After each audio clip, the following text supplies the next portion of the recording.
envy people who go to Paris for the first time. It's not that I want to redo that or anything, or that it matters whether they're 15 or 35. It's having that experience for the first time. Nothing can ever be the same as it was the first time. So whether you come into something at 15 or at 50, it doesn't really matter, but I think it's that first time that's really always the most magical. I think perfection's an ideal. I don't think you can ever really achieve it. There's always something to do. I mean, I keep adding tattoos and piercings and all sorts of stuff, and I don't know, maybe, you know, who knows what I'll do in the future, but I'd like to think that I'm not done. Drinking. Alcohol? Yeah, smoking's the best. Smoking and sleeping are the two best things in the world. There are certain exercises that are more difficult to do. I mean, like running for me is really hard because, first of all, I don't like to run, and second, yeah, my smoking habit, I think, probably makes it even more difficult. But I just like going to the gym, and lifting weights isn't really so cardio.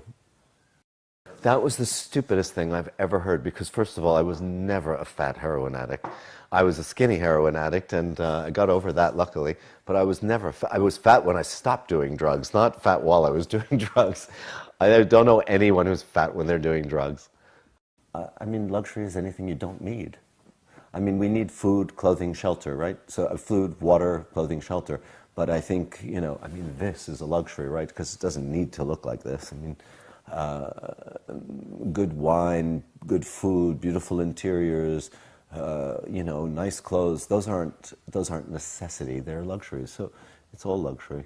I mean, it would be a wonderful thing to have a private jet all the time. I mean, I know people who fly by private jet all the time, like Larry Gagosian, who is a big art dealer.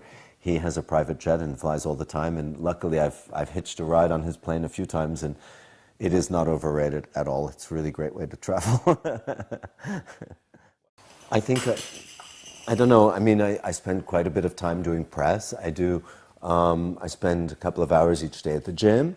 I spend many, many hours in the office, many weekends, many nights working on the shows. I'm always, I mean, I would say often, most often thinking about work.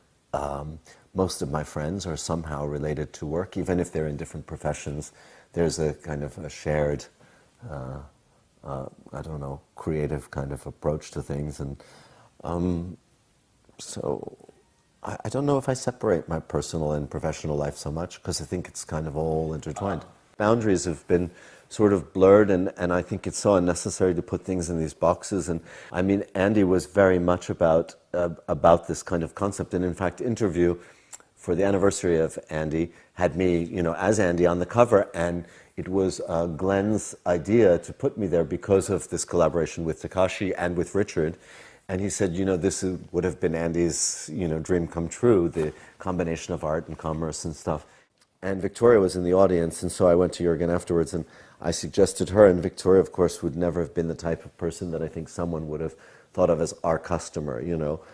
And Victoria liked the idea very much, and she was totally into it. And then I said to Jürgen, let's make these shopping bags and these boxes, and let's kind of treat Victoria like it, and she was in on it. It wasn't that she wasn't aware of it. He said, like she's a kind of product, you know, because she's created herself. And then when the pictures came back, I think the first image we ran was, it said Victoria Beckham shot by Jürgen Teller, and it was just her legs out of the shopping bag. So he didn't even, and it was so anticipated that she was going to be in these ads. It had been on all these blogs and everything. And then the first image you saw was just the legs coming out of a shopping bag. But that was Jürgen's idea. I remember when I went to Jürgen and I said I would really love to do Cindy Sherman for the campaign. And I called up Cindy and I said, Cindy, would you do this? And she said, well, I'll only do it if I shoot it. I won't be a subject. I mean, I don't want to sit for my portrait by Jürgen Teller. She said, but I'd love to do it. So then she and Jürgen, she created this whole family of characters, and she dressed up, she transformed herself as well as Jürgen into these different members of the family, and they wore this collection. And then Jürgen, we published a book which was the work of Jürgen and Cindy, and it was a great collaboration. And I don't know why I brought that up. Oh, we didn't sell anything. I mean, they were, you know, nobody would look at those ads and say, I want to look like that. I mean, nobody. They wouldn't run to the store to buy the dress, the sweater, the shoes, or anything. Because, I mean, there was one, I remember the one in Los Angeles. It was a huge billboard, and Jürgen and Cindy were dressed as this old, horrible suburban couple, you know, like sitting on a bench like that. They were, and you know, there it said Marc Jacobs, and I can't imagine anyone would run to the store to buy the sweater, you know, because of the way these people looked. I like things that are wrong or imperfect, or that people may not necessarily look at as you know, an ideal beauty or something. So I'm quite, you know, again, I've often said, you know, my favorite